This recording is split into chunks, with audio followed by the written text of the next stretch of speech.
একটা কসম খেলে যে জিনিসটা ঘটে 100টা কসম খেলেও ওই জিনিসটা ঘটে। আল্লাহ যদি কোনো বিষয়ে একবার হুকুম করে যেমন হবে, 1,00,000বার হুকুম করলে তাই হবে। কিন্তু আল্লাহ কেন 11টা কসম খেয়েছে? 11টা কসম খাওয়ার পেছনে কি লুকিয়ে আছে, এর ভিতরে কি রাজ লুকানো আছে? 11টা কসম আল্লাহর জন্য দরকার নাই।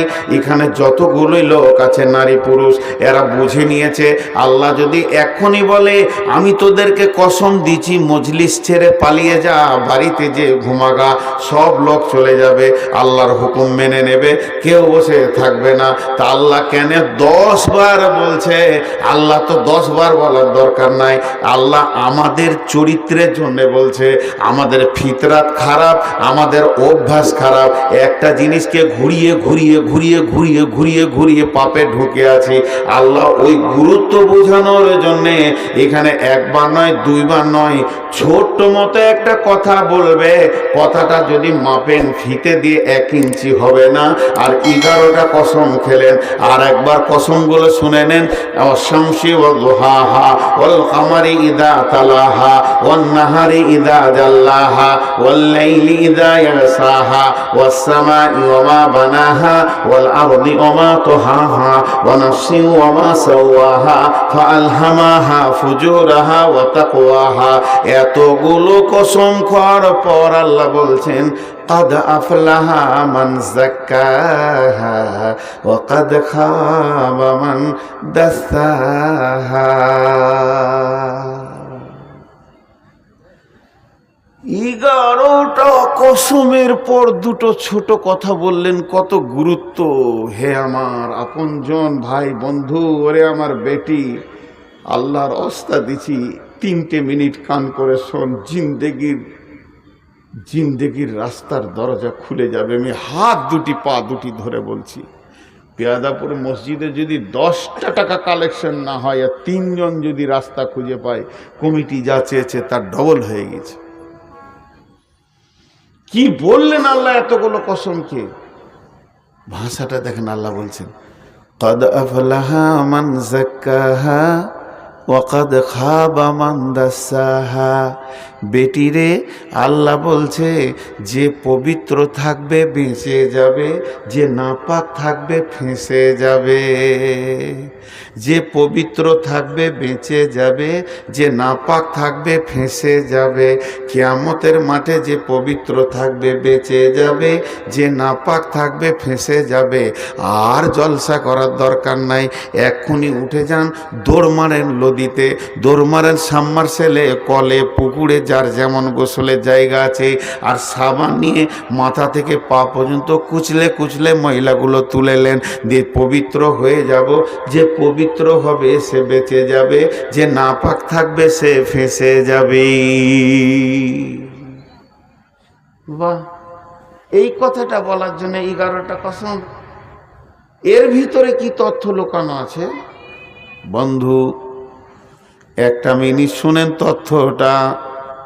আম্মা জানা এসে বললেন, ইয়া রাসূলুল্লাহ, নবীজি গো, আমাকে পবিত্র হওয়া শিখিয়ে দেন, আমি পাক হব, বেঁচে যাব। নবীজি বললেন, আয়েশা, শরীরে ময়লা তোলার নাম পাক নয়।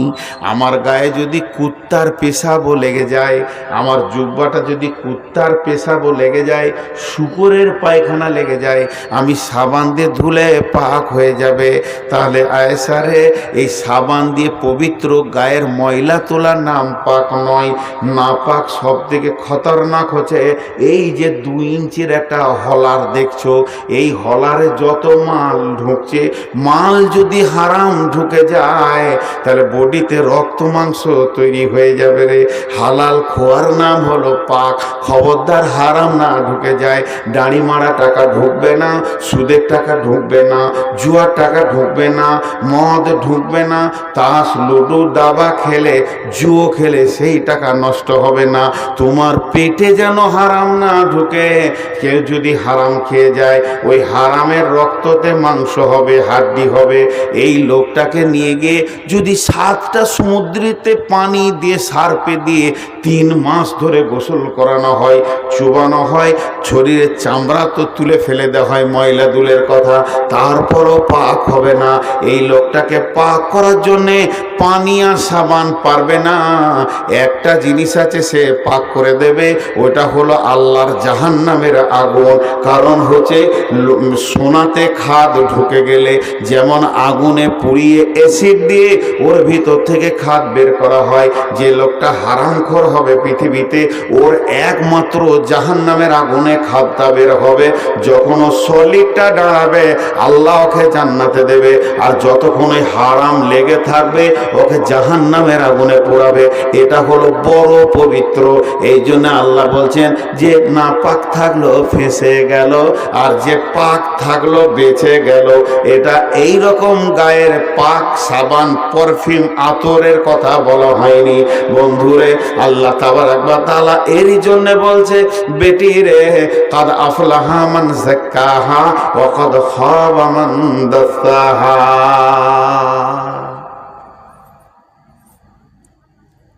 কিয়ামতের দিনটাকে বলা হয়েছে নাবাইল আজিম। নাবাইল আজিম বড় দিন, বড় বিপদের দিন। সব থেকে কঠিন বড় বিপদ হলো কিয়ামত। আজীব ব্যাপার, আজীব ব্যাপার। সেই কিয়ামতে ভালো মানুষও থাকবে। এখন যদি একটা রেলে অ্যাক্সিডেন্ট হয়, এখানে আল্লাহ মাফ করুক এই জিনিস না হোক, পাকুড়ে হয়েছে একবার অনেক আগে, তখন ছাত্র ছিলাম। রেল অ্যাক্সিডেন্ট হলে 2000 লোক পেরেশানিতে পড়ে যাবে, হাত ভাঙবে, পা ভাঙবে, মরে যাবে, মাথা কাটবে, ফাটবে, ফুটবে, আর 20,000 লোক উদ্ধারে আসবে। 20,000 লোক, যে যেমন করে পারবে ওদেরকে উদ্ধার করার চিন্তা করবে।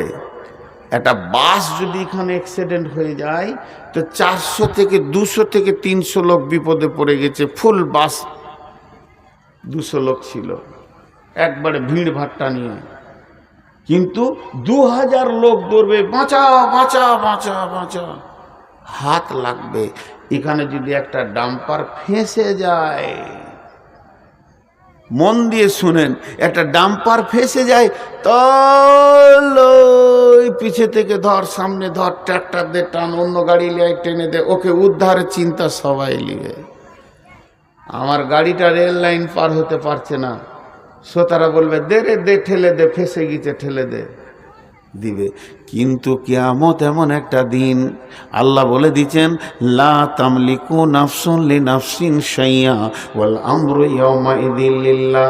তুমি ফাঁসবে, তুমি বুঝবে, তুমি ফাঁসবে, তুমি বুঝবে, ও ফাঁসবে, ও বুঝবে, সে ফাঁসবে, সে বুঝবে, কেউ কারো সাহায্যের হাত বাড়াবে না। এটা এত কঠিন জায়গা। তা আল্লাহ তাবারাক ওয়া তাআলা বলছেন, কান করে শুনে লাও, কাদ আফলাহা মান যাক্কাহা। যে পবিত্র থাকবে সে বেঁচে যাবে, আর যে নাপাক থাকবে সে ফেঁসে যাবে। আর একবার যে চাকাটা ফেঁসে গেল, তো ও জেনে নাও তুমি জাহান্নাম চলে যাবে। তোমাকে উদ্ধার করার মতো কেউ নাই, কেউ আসবে না, কোনো অলি গাউস কুতুব পীর আসবে না, তোমাকে উদ্ধার করার মতো কারো ক্ষমতা নাই। ওয়াল আমরু ইয়াওমাইযিন লিল্লাহ। সেই দিনে একজনের হুকুম চলবে, বলিষ্ঠ হুকুম চলবে। তিনি যদি উদ্ধার করে তো করবে, নচেত কেউ তোমাকে উদ্ধার করবে না, কেউ তোমাকে ঠেলে একটু আগিয়ে দিবে না। লা তামলিকু নাফসুন লিনাফসিন শাইআ ওয়াল আমরু ইয়াওমাইযিন লিল্লাহ। হিজড়, হিজড় একটা শব্দ বলছি, হিজড়ে বলি নেই। হিজড়ে হচ্ছে উভয় লিঙ্গ মধ্যেখানে যেটা আছে, না পুরুষ না বেটা ছেলে। আমি বলছি হিজড়, কোরআনের একটা শব্দ আছে, এইটা মানে হচ্ছে বিবেক। খুব তীক্ষ্ণ ব্রেন যার, তাকে বলে হিজড়। যার বিবেক খুব তীক্ষ্ণ, এটা ভালো এটা খারাপ ও বুঝে, এটা ভালো এটা খারাপ ও বুঝে। যে এটা বুঝে তাকে বলে হিজর। এখানে কে বোকা আছে? একজন হাত তুলেন যে আমি বোকা, বুঝি না। তোমার বোঝার জ্ঞান নেই। আল্লাহ 4টা কসম খেয়েছে হিজরে বলার জন্য। বাংলাদেশে বেশি গাড়ির পেছনে 2-3টে জিনিস লেখা আছে। গাড়ির পেছনে, ট্রাকে, বাসের পেছনে, চোখে ঘুম নিয়ে গাড়ি চালাবেন না। চোখে ঘুম নিয়ে গাড়ি চালাবেন না। আর লেখা আছে মদ্যপ অবস্থায় গাড়ি চালাবেন না, মানে তুমি মদ খেয়েছো গাড়ি চালাইও না। কেন? গাড়ি ড্রাইভার চালা না, মগজটা চালায়। মগজটা। ওখানে একটা ছোট ছেলে দৌড়ে চলে এসছে, একটা খাসি চলে এসছে, ওই দিক থেকে একটা গাড়ি আসছে, সামনে একটা গাড়া আছে। এটা মগজ যখন বুঝবে ও ড্রাইভারি করতে পারবে। আর যার মগজ এগুলো বুঝবে না, ওর হাতে যদি গাড়ির হ্যান্ডেল দেয়া হয়। জি ভাই, আমার সঙ্গে বুঝতে পারছেন আপনারা? যার এই মগজ এগুলো বুঝবে না, তার গাড়িতে যদি গাড়ির হ্যান্ডেল দেওয়া হয়, সোজা রোড বাদ দিয়ে মার্কেটের ভিতরে, সবজি মার্কেটে 2000 লোক কিনা বেচা করছে, মার মার মার মার করে ঢুকিয়ে দেবে ও। কারণ ওর মগজ ঠিক নাই। পড়বে না কি রে ভাই? একটু সরল যে চেয়ারটা, শেষকালে জালসা বাদ দিয়ে সার্কেস হবে না। আমি বলেছি দামি কথা হবে, সবর করেন, উঠবেন না, বারবার করে ঢুকিয়ে দিবে। আল্লাহ তাবারাক ওয়া তাআলা বলছেন হাল ফি যালিকা কাসামুল লিদি হিজরি। আমি যে 4টা কসম খেলাম, ফজরের কসম খেলাম, আমি কসম খেলাম জোড়া বেজোড়ার, আমি কসম খেলাম 10 রাত্রির, আমি কসম খেলাম চলমান রাত্রির। কঠিন কঠিন 4টা কসম খেয়েছি। এই কসমের বিবরণগুলো বলতে গেলে অনেক টাইম লেগে যাবে। কোন 10 দিনের কসম খেয়েছেন আল্লাহ, কোন মাসের কোন তারিখের, চলমান রাত্রের কেন কসম খেলো, রাত্রে মানুষের চরিত্র কিভাবে নষ্ট হয়, আর সন্ধ্যার দিকে মাতাল মাতলামো করে, এরকম হিসাব করে করে করে করে আল্লাহ কথাগুলো বলেছেন। দিয়ে বলছেন হাল ফি যালিকা কাসামুল লিদি হিজরি। আমার এই কসমগুলা কি বিবেকবানদের কাজে লাগছে না? বিবেকবানরা কি আমার এই কসমগুলো কাজে লাগাতে পারছে না? যারা বিবেকবান, যারা সুন্দর ব্রেন নিয়ে দুনিয়া করে, তারা আমার কসমগুলো কেন ধরছে না? তার মানে আল্লাহ বলতে চাইছেন এই লোকটাকে একবার পাঠান ফলের দোকানে, বলে 1 কেজি আপেল দাও। আপেলে যদি সামান্য দাগ থাকে, এটা নিব না, ওইটা দাও। ও ভালো খারাপ বুঝে নিতে পারছে। একটা আনার কিনবে, বেদানা আপনার ডানিতে চাপিয়ে দেওয়া হয়েছে, সঙ্গে সঙ্গে বলবে এটা চেঞ্জ করে দাও। যদি 2 ডজন কলা কিনে একটা যদি কালো দাগ থাকে, এখানে যত লোক আছে দোকানদারকে বলবে এটা চেঞ্জ করে দাও। তাহলে ভালো খারাপ বুঝার ক্ষমতা ওর আছে, ভালো খারাপ বোঝার ক্ষমতা ওদের আছে। তা আল্লাহ বলছে তোদের জীবনের গাড়ির ব্রেকটা কেন তোরা ধরছিস না? একটা পাগলা গাড়ি মাতাল জেলে চালালে, যে গাড়িটা ঘুমের ঘরে চালালে, যে গাড়িটা মার্কেটে মারমার করে ঢুকে যায়, অনেক বিপদ করে দেয়। তাহলে তোদের মগজগুলো কি ঘুমিয়ে গেছে? তোরা এখনো পর্যন্ত জুয়াতে ঢুকে গেলি, তোরা সুদেতে ঢুকে গেলি, তোরা রান্ডিখানায় চলে গেলি, বেশ্যাগিরিতে চলে গেলি, লুচ্চামতে চলে গেলি। তোদের গাড়ি কি ব্রেক হচ্ছে না? কোনটা ভালো কোনটা খারাপ এটা কি তোরা বুঝতে পারছিস না? তোদের বিবেক কি শেষ হয়ে গেছে?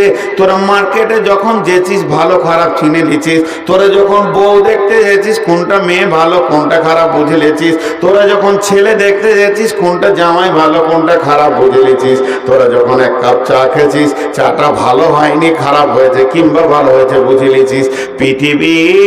পৃথিবীর সব খারাপ ভালোকে বোঝার ক্ষমতা তোর হয়েছে, কিন্তু আল্লাহর দেওয়া হারাম আর হালাল এটা বোঝার ক্ষমতা তোর শেষ হয়ে গেছে। এখনো তুই সুদের জগতে ডুবে থেকে গেলি, এখনো জুয়াতে ডুবে থেকে গেলি, এখনো মদের বোতল হাত থেকে যেছে না। এটা যে খারাপ এটা নিব না, ভালোটা নিব। কেন তুই বলছিস না ওই মাতালকে যদি বলা হয় একটা আম কিনে নিয়ে আয়, ও দাগলা আমটা কিনবে না, এটা খারাপ নিব না। তাহলে তুই এখন আমটা বুঝতে পারলি দাগ আছে, লিচিস না।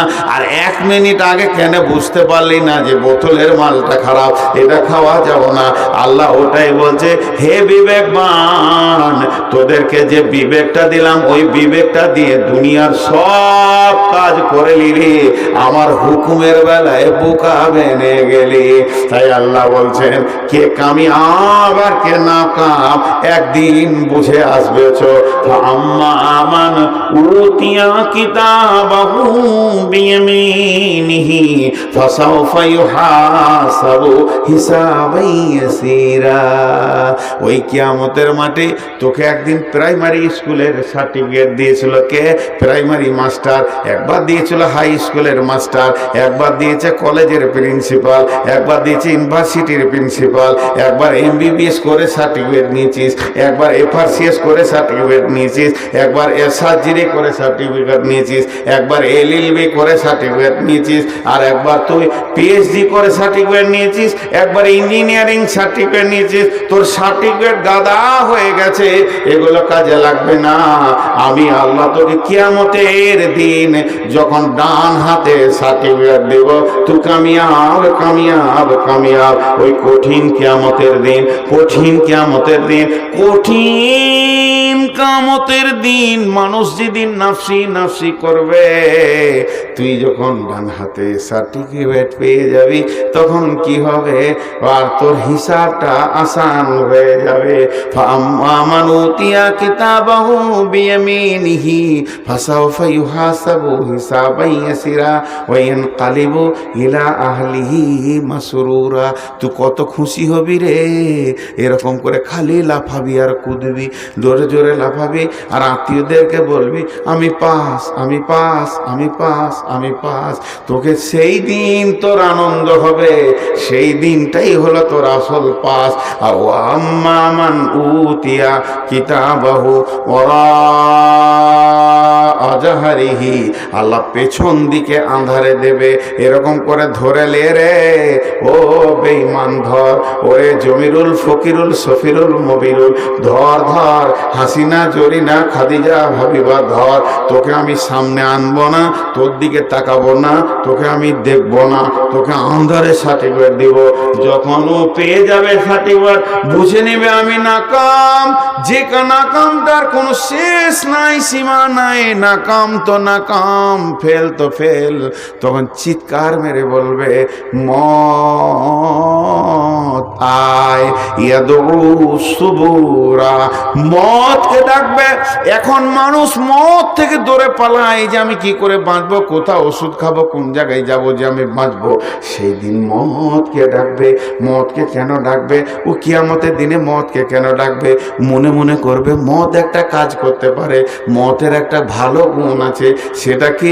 পৃথিবীতে মত আমার মা বাপ ভাই বোন দাদা দাদি নানা নানি ছেলে পেলে বিবি নাতি পোতা জমি জায়গা গাড়ি গাড়ি বাগান পুকুর গাড়ি সব এতগুলির ভিতর থেকে টেনে বের করে এখানে নিয়ে চলে এসেছে। সবগুলো আমি ফেলে দিয়েছি, আমি একা চলে এসেছি। তা আজকে যদি মত আসে, এই কিয়ামতের মাঠ থেকে আমাকে অন্য জায়গায় নিয়ে চলে যাবে, আমাকে জাহান্নাম যেতে হবে না, পুলসেরাতে চাপতে হবে না, আমি সব দিকে বেঁচে যাব। তাই সে বলছে, সে ডাকবে মতকে ইয়াদউ সুবুরা, ইয়াদউ সুবুরা। আল্লাহ বলছে সে মতকে ডাকবে। আল্লাহ জবাবে বলছে ওয়াইয়াসিলা সাগীরা, তুই ডাকবি মতকে, তোর সামনে এসে যাবে জাহান্নাম। ওয়াইয়াসিলা সাগীরা, তুই ডাকবি মতকে, আসবে জাহান্নাম। কিরকম ক্যাপাসিটি? জি ভাই, লবণ মানে লবণ মানে ভাতে দেয় সাদা বাসায় বলি নুন, লবণ মানে কথা বলেন, লবণ মানে নুন, আর লবণ মানে দুধ। আরবিতে লবণ মানে দুধ, দুধকে লবণ বলে। তো একটা বাংলাদেশের ছেলে কুয়েত গিয়েছে, তো ভাত খেতে বসেছে হোটেলে, তোকে মনে হচ্ছে আনলে লাগছে, তো একটা নুন চেয়েছে, দিয়ে বলেছে ভাই লবণ দেন, তো এক গ্লাস দুধ দিয়ে দিয়েছে। চেয়েছে লবণ, চলাইছে দুধ। যে দোকানদার ও তো আরবি ভাষা বুঝে, ই বাংলায় বলেছে লবণ, আর আরবিতে এনেছে দুধ। চেয়েছে লবণ, এলো দুধ। ই চাবে মত, আসবে জাহান্নাম। মত চাইছিস, আর মত হবে না, মতের কারিশমা শেষ। তো ভাইয়া পৃথিবীতে টাকা হওয়ার নাম কামিয়াব নয়, 100 খানা 500 খানা গাড়ির মালিক হওয়ার নাম কামিয়াব নয়, গাদার ডিগ্রি হওয়ার নাম কামিয়াব নয়। কামিয়াব হচ্ছে আল্লাহকে রাজি করার নাম কামিয়াব। আমি যে আয়াত আপনাদের সামনে পড়েছি, আল্লাহ তাবারক ওয়া তাআলা বলছেন ওখানে, বিসমিল্লাহির রহমানির রহিম, আলিফ লাম মিম, যালিকাল কিতাবু লা রাইবা ফীহি হুদাল লিল মুত্তাকিন الذين يؤمنون بالغيب ويقيمون الصلاة ومما رزقناهم ينفقون والذين يؤمنون بما أنزل إليك وما أنزل من قبلك وبالآخرة هم يوقنون أولئك على هدى من ربهم وأولئك هم المفلحون। 1 মিনিট দুটা কথা বলবো, আমার ব্যক্তিগত কথা। আপনাদের আমি খুব কাছের মানুষ বলি বলছি, রাগ করিয়েন না। সবাইকে বলছি, কমিটি আমি সব যত আছে, জালসার প্ল্যান সবসময় রাখবেন রাত 12টায় শেষ করব। এত সুন্দর ধারাবাহিক বায়ানের লোক উঠছে, বলেন একটা বক্তার মন কেমন হবে? যেখানেই যায় আমি বুঝিয়ে, আজকে 22 বছর বুঝিয়ে ভরতে পারিনি কমিটির ভেতরে যে এত রাত করিয়েন না। খালি একটা কথা বলবে, লোক ভেঙে যাবে। আপনি যদি 11টায় 12টায় শেষ করেন, লোক ভেঙে যাবে। তো লোক ভেঙে গেলে এই গায়ে আল্লাহর গজব নাজিল হবে না? আল্লাহ নারাজ হয়ে যাবে যে রাত 3টে কেন হলো না? ভাঙলো। এখনকার যারা বড় বড় আলিম, আমাদের ওস্তাদ, ওরা বলছে রাত 10টায় জলসা শেষ করো। একটা বক্তা আনো, রাত 10টায় জলসা শেষ করো। বড় বড় যে জমিয়তের কার্যকলাপগুলো চলছে, তবলিগি জমিয়তের কাজগুলো চলছে, সব 10টায় শেষ। কেন 10টায় শেষ হলে গোনা হবে? ভাই আমার, রাতকে 3টে ভাগ করেন, 1 ভাগ জলসা করেন, 1 ভাগ ঘুমান, আর 1 ভাগ আল্লাহকে দেন। এটা আমি সবাইকে বুঝিয়ে বলছি। রাত 11টায় যদি জলসা শেষ হয়, কাবিরা গোনা হবে, মানুষের ধ্যান জ্ঞান থাকবে। এখানে 2টো মুরব্বী বসেছিলেন, যাদের বুঝার জ্ঞান আছে, উঠে চলে গেল। কেন গেল? রাত মানতে পারছে না তারা। এত শরীর, একটা সুগারের রুগী হতে পারে, আর কিছু হতে পারে, হার্টের রুগী হতে পারে। আফসোস করবে তারা যে মাইনটা শুনতে পারলাম না, শরীরটা খুব কাঁপছিল, চলে এসেছি। অনেকে দেখা করে যে অত রাতে থাকতে পারলাম না, শরীরটা খুব খারাপ। আজকে 4 জন গেল। এখানে যারা সভাপতি ছিল কই? চলে গেল। তুই থাক আর মাইক থাক, কিন্তু কমিটি বুঝে না। আজকে পেয়াদাপুরের কমিটি বুঝছে না। আবার যখন ভবানীপুরে জলসা আসবো, এরা যাবে দেখা করতে। এত রাতে দিয়েছে কেন জি? বুঝতে পারছি না যে কোনখানে গিটটা লেগে আছে। তাল পেছি না আমি এই 22 বছর ধরে। তো এগুলো খারাপ মনে করিয়েন না। আপনাদেরকে বলছি, গতকালকে বলছিলাম এই 10 টাকা 10 টাকা করে কালেকশন চলছে। একটা বক্তা খালি 1.5 ঘন্টা পৌনে 2 ঘন্টা চালালো, 10 টাকা দিল জান্নাত দাও, 10 টাকা দিল জান্নাত দাও, 10 টাকা দিল জান্নাত দাও, ঢেড়ি গুনে দেখছে 20,000 টাকা। আমার বক্তব্যের বিষয় হচ্ছে মানুষের ব্রেন যদি তৈরি হয়ে যায়। আমি তো 5 মিনিট কালেকশন করলাম 21 লক্ষ টাকা, 5 মিনিট 21 লক্ষ টাকা, আর ও 1.5 ঘন্টায় করেছে 20 থেকে 30,000 টাকা। যার কথায় মানুষ বুঝবে এটা দিন, এই জায়গায় দিতে হবে। কালকে আমার বক্তব্যের বিষয় ছিল আমরা টাকা দান করি, দান করার কথা নাই কোরআনে, জমা করার কথা আছে। আপনার নামে একটা খাতা আছে আল্লাহর ব্যাংকে, আপনি জমা করেন, আপনি নিজের নামে জমা করেন। দান কেন করবেন আপনি? এখানে মসজিদে যে টাকাগুলো দিচ্ছেন এরা কে নেবে? এরা কেউ লাই, এদের কোনো মূল্য নেই। টাকাগুলো যদি ছিঁড়ে ফেলে দেয়, হারিয়ে দেয়, তা আপনার ব্যাংকে জমা হয়ে গেল, আপনি 1,000 টাকা দিয়েছেন, নিজের ব্যাংকে টাকা জমা করবেন না? তো মানুষ যখন বুঝে ফেললো, তো 1 ঘন্টাতে, কালকে লাই, এটা গত পরশু ছিলাম আমি মালদা রতুয়ার কথা বলছি। কেন হচ্ছে এত বেশি কালেকশন? হওয়ার কারণ হচ্ছে জেহেন তৈরি হতে হবে আগে। জি, তো কিছু বক্তা জোরে চিল্লাই, আমার আফসোস হয় যে ওরা কী করে পারে। আমি ওদেরকে ওটা খারাপ বলছি না, মানে আমি পারি না, তোরা পারে কি করে? আল্লাহ ওদেরকে তৌফিক দিয়েছে, আলহামদুলিল্লাহ পারছে। যারা কালেকশন করছে ওরাও ভালো মানুষ, আলহামদুলিল্লাহ কষ্ট করে করছে, কিন্তু এগুলো ফালতু। এবার আপনারা মন দিয়ে শুনেন, আমি যে আয়াতগুলো আপনাদের কাছে সামনে পেশ করেছি, 8টা কথা আসবে, 8টা পথের পাথিও আপনাদেরকে দিয়ে দিয়েছি। আমরা আপনারা জান্নাতে যাব ইনশাআল্লাহ, আল্লাহ আমাদেরকে জান্নাত দেবেন ইনশাআল্লাহ। আল্লাহর কাছে আমরা জান্নাত চাইব, দুনিয়া থেকে আমরা জান্নাতের পথে চলব। 8টা জিনিসকে সঙ্গে নিব, পকেটে মোবাইল চশমা নিয়ে নিব, চার্জার নিয়ে নিব, টাকা পয়সা নিয়ে নিব, এইগুলো আমার সফরের সাথে ব্যাগটা নিব, আমার ডায়েরি দরকার, 2টো লুঙ্গি নিব, পাজামা নিব। আমি যে এই জিনিসগুলো নিয়ে সফর শুরু করেছি, কেরল যাব, 3 মাস পর ফিরে আসব। যেমনি পথের সামান সঙ্গে নিতে হয়, তেমনি 8টা জিনিস যদি কেউ সঙ্গে নিয়ে নেয়, নিজের একটা ব্যাগ আছে, আপনার একটা ব্যাগ আছে, আমার একটা ব্যাগ আছে, এর একটা ব্যাগ আছে, ইনার একটা ব্যাগ আছে, ওই ব্যাগটার নাম হলো আমল নামা, যার ভিতরে আমলগুলো ভরে রাখা হয়, যখন খুঁড়বেন পেয়ে যাবেন। তো আমল নামা ব্যাগের ভিতরে যদি 8টা জিনিস ভরা থাকে, ব্যাগটা তুলে নিয়ে আপনি জান্নাতের পথে হাঁটতে শুরু করে দেন, আর আপনার বিপদ হবে না, সব জায়গায় ঠিক কাজ করে আপনি সাকসেস হয়ে যাবেন।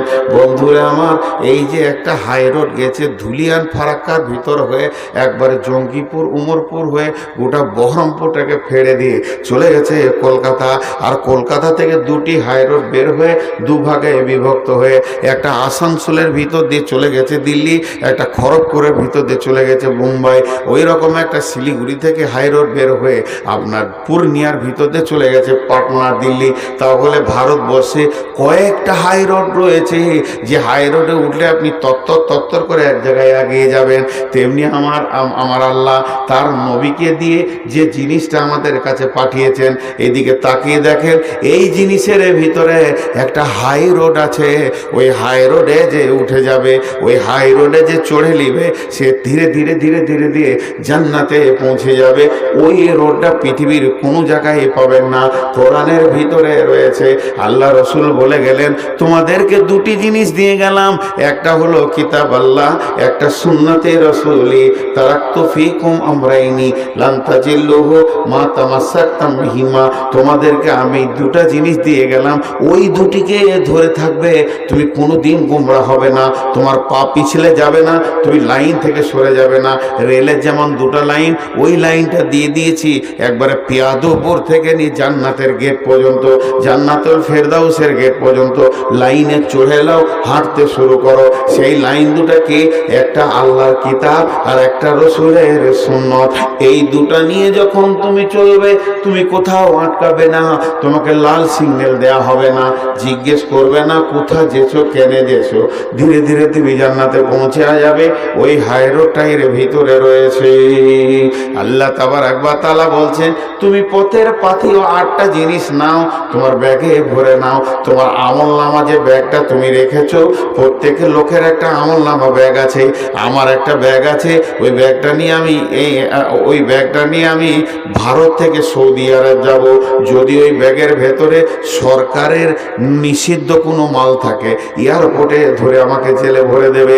আর ওই ব্যাগে যদি সরকারের নিষিদ্ধ কোনো মাল না থাকে, ওর ভিতরে পিস্তল হিরোইন যদি থাকে, তাহলে আমাকে কলকাতা এয়ারপোর্টে বেঁধে জেলে ভরে দেবে, কিংবা জিদ্দা এয়ারপোর্টে বেঁধে জেলে ভরে দেবে। আর ওর ভিতরে যদি আমার কাপড়, তৈলি, জামা, আমার যদি মোবাইল চার্জার থাকে, পুলিশ দেখবে, আমাকে বাঁধবে না, গেট খুলে দিবে, তুমি মক্কা চলে যাও, মদিনা চলে যাও। তো এই পৃথিবী থেকে জান্নাতের সফর যখন শুরু করব, আমার আমলনামা ব্যাগটা ফেরেশতারা খুলে দেখবে, নামাজ, রোজা, হজ, যাকাত, লেনদেন, ভালো কথা, মিষ্টি কথা, সব চরিত্র ভালো রয়েছে, বলবে তুমি জান্নাতে চলে যাও। আর ওরই ভিতরে যদি দেখে না এর মদ আছে, জুয়া আছে, তাস আছে, সঙ্গে সঙ্গে বেঁধে দেবে, তোমার আমলনামার ব্যাগে খারাপ মাল রয়েছে, তোমাকে জাহান্নাম যেতে হবে। তা 8টা মাল, হে আমার মা, ওরে আমার বেটি, একবার নিজের আমলের ব্যাগে 8টা জিনিসকে ভরেলি, তাহলে আমি জান্নাতের গেটে পৌঁছে যাব।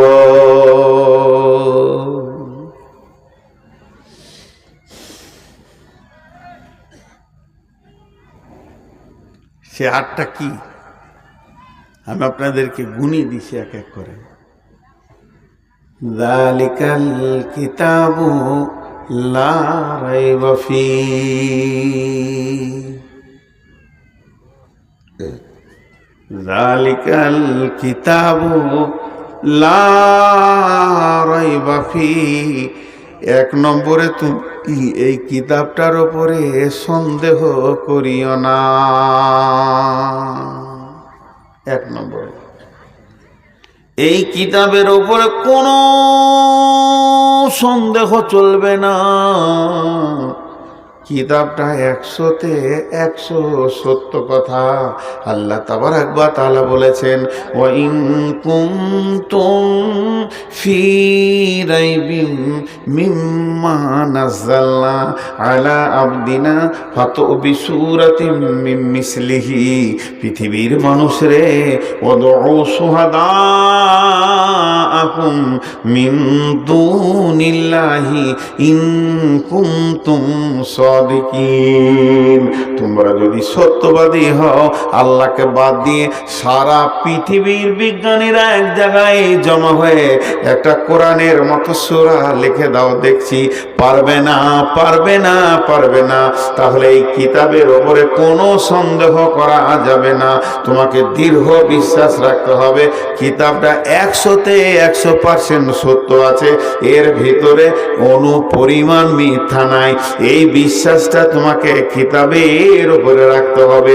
যদি ওই বিশ্বাস না থাকে, তোমার দ্বারা আমল করা সম্ভব হবে না। যেটা তুমি সন্দেহ করবে, ওইটার উপরে আমল করতে পারবে না। উঠিস কেন ভাই? এত সুন্দর কথা তোদের দিল কি মানছে না? অবশ্য পাহাড় এলাকার লোক তো, কাজ থাকতে পারে, সারাদিনের পরিশ্রমের পর খানিক শুনেছে, আবার যাবে শুবে, কালকে যেতে হতে পারে। আমারও বলা ঠিক হচ্ছে না।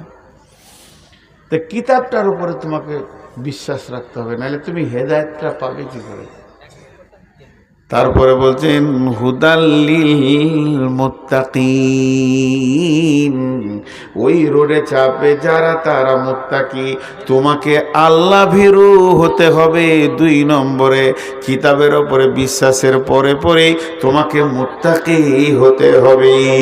দিলের ভিতরে আল্লাহর ভয় থাকবে, এত পরিমাণ ভয় থাকবে, আল্লাহর ভয়ে তুমি হিজড় হয়ে যাবে, এমন জ্ঞানী ব্যক্তি হয়ে যাবে। হারাম জিনিস তুমি ছাড়বে আর হালালকে গ্রহণ করবে। আল্লাহর ভয় কাকে বলে? তাকওয়া অবলম্বন কাকে বলে?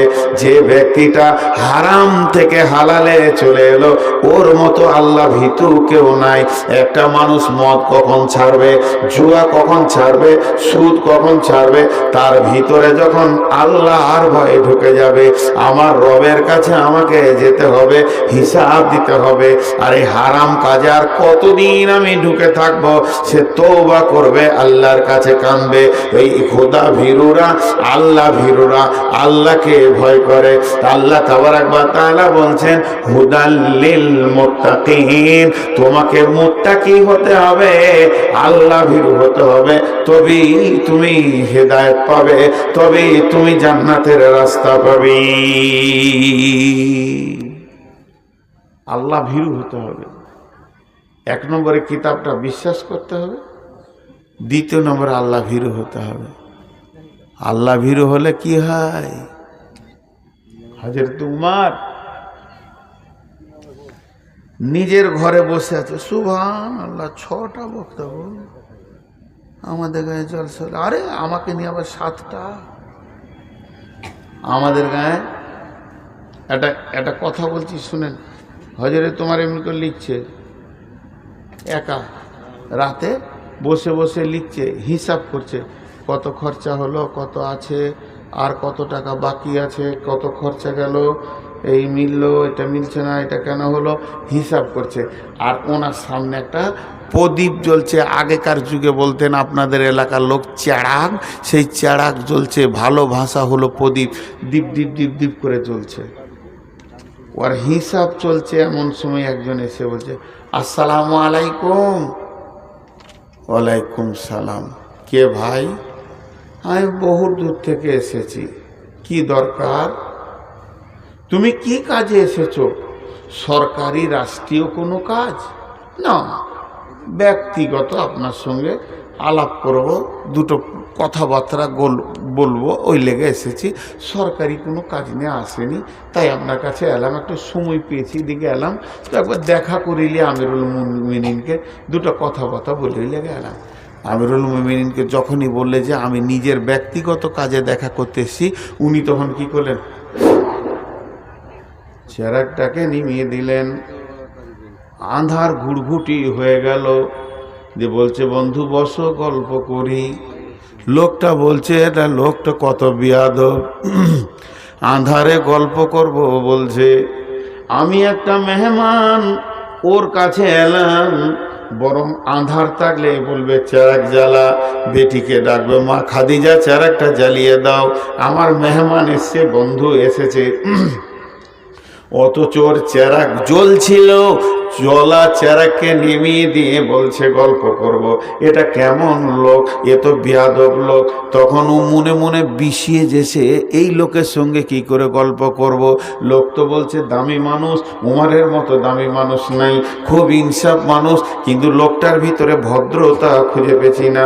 তা থাকতে না পেরে ওর মুখটা গুলগুল গুলগুল করছিল, থাকতে না পেরে বলে দিল, আমিরুল মুমিনিন, খলিফাতুল মুসলিমিন, আমি কষ্ট পেয়ে গেলাম, আপনি আঁধার কেন করে দিলেন? আঁধারে কি গল্প করা যায়? আপনার সঙ্গে মোলাকাতে এলাম। আর চেরাগটাকে নেমিয়ে দিলেন। আমিরুল মুমিনিন সঙ্গে সঙ্গে বলছেন, ভাই রে, আমি আল্লাহর ভয়ে চেরাগটাকে নেমিয়েছি। জানো কেন নেমিয়েছি?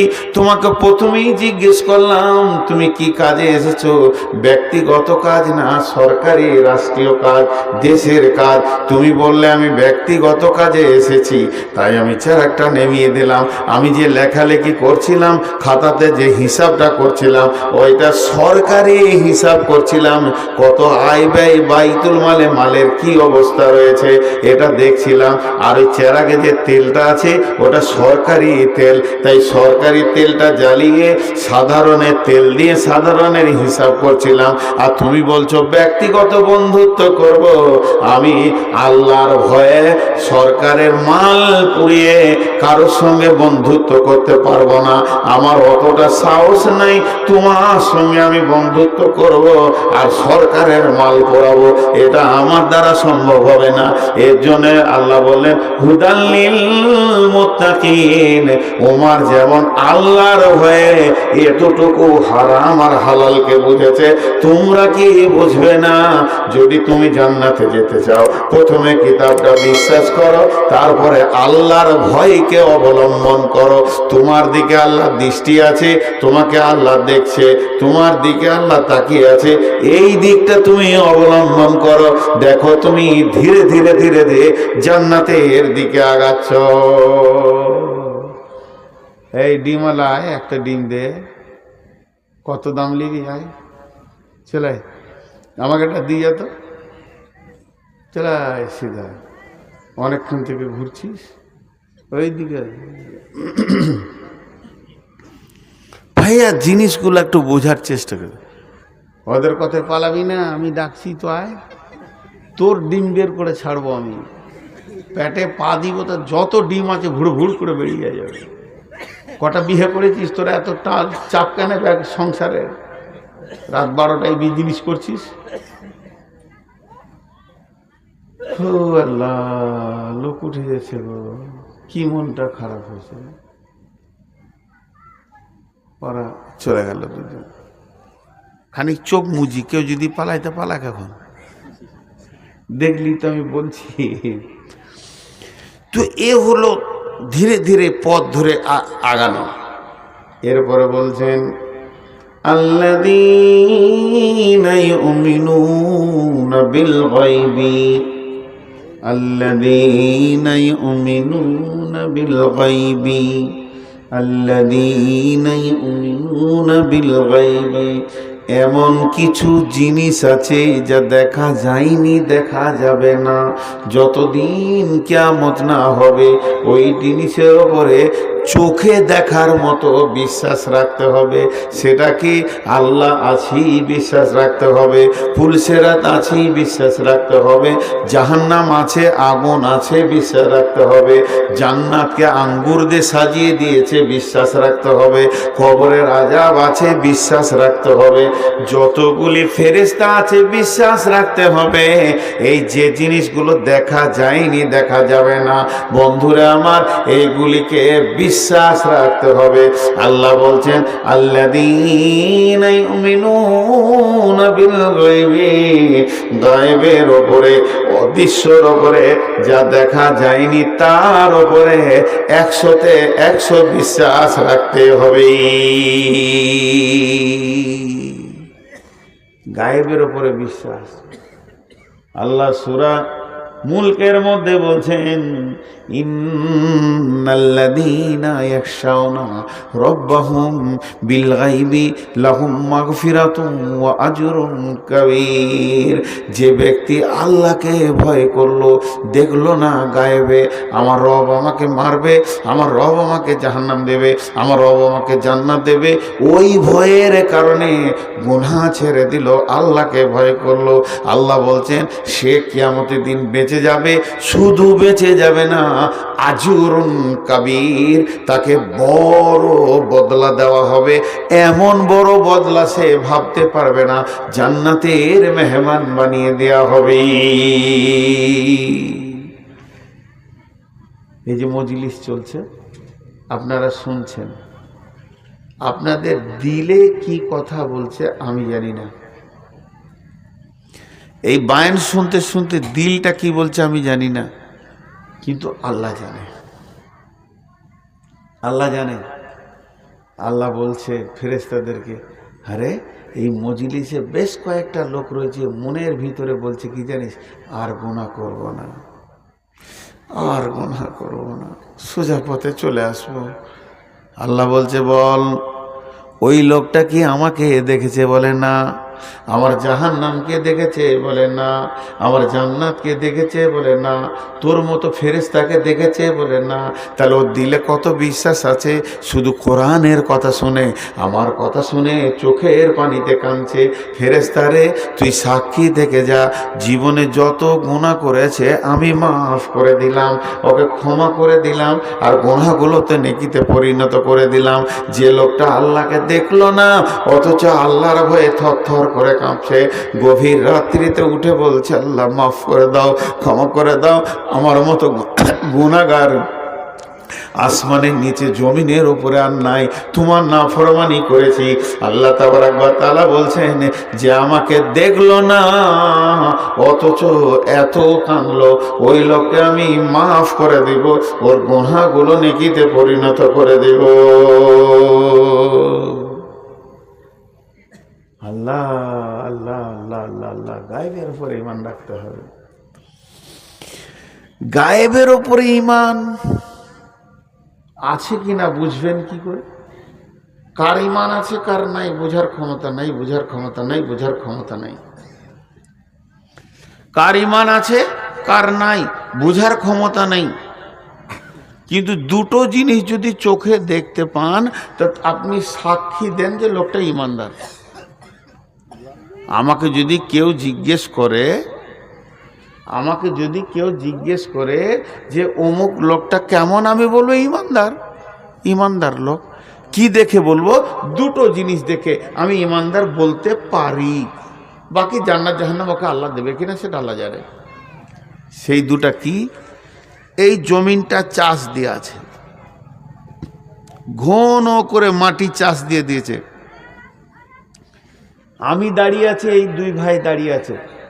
উনি বলছেন এটাতে গম আছে, আমি বলছি ধানের বিচন ফেলেছে। ইনি বলছেন না এটাতে ভুট্টা আছে। কিন্তু ভিতরে কি ভরা আছে আমরা জানি না।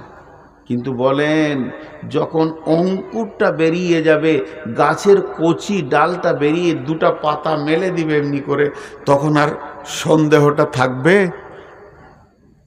সন্দেহ থাকবে? গম না ভুট্টা না পেঁয়াজ প্রকাশ হয়ে যাবে। তা এই যে মানুষগুলো বসে আছে, এদের ভিতরে ঈমান আছে? আছে নাই জানি না। ইমানদার হতে পারবে না তো? বলছে না, যখন ওই লোকটার কাছ থেকে দুইটি জিনিস দেখবে, গাছের পাতা দুটো যখন বের হয়ে যায়, সন্দেহটা মিটে যায় যে না এটা ভুট্টা, এটা ধান, না এটা জও না গম। তেমনি যখন কোনো মানুষকে দুটো কাজ করতে দেখবে দুনিয়াতে, তুমি অন্তত ইমানদার বলতে পারো আল্লাযীনা ইউকিমুনাস সালাতা, ওকে নামাজের কাতারে যখন পাবে, ওমিম্মা রাযাকনাহুম ইউনফিকুন, আর বাড়ির নিজস্ব টাকা থেকে এনে মসজিদ মাদ্রাসায় দান করবে। এই দুই জায়গায় যদি লোকটাকে দেখতে পাও, তুমি ইমানদার বলতে পারো।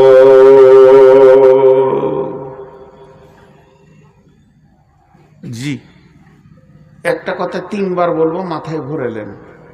তিনবার বলবো।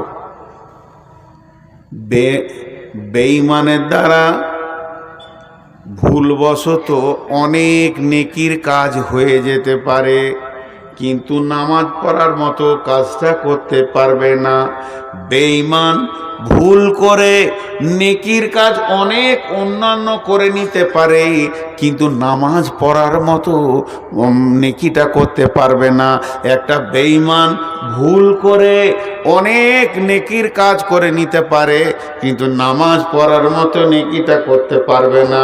আর একটা ইমানদার, ওর দ্বারা ভুলবশত অনেক গুনাহ হয়ে যেতে পারে, লোভ সামালতে পারেনি, চুরি করেছে, মদ খেয়ে নিয়েছে, জুয়া খেলে নিয়েছে, এরকম গুনাহ হয়ে যেতে পারে, জিনা হয়ে যেতে পারে, কিন্তু নামাজ ছাড়ার মতো গুনাহটাও করবে না। নামাজ ছাড়ার মতো গুনাহটা করবে না। ইমানদার কোনোদিন নামাজ ছাড়বে না, বেঈমান কোনোদিন নামাজ পড়বে না। ইমানদার কোনোদিন নামাজ ছাড়বে না, বেঈমান কোনোদিন নামাজ পড়বে না।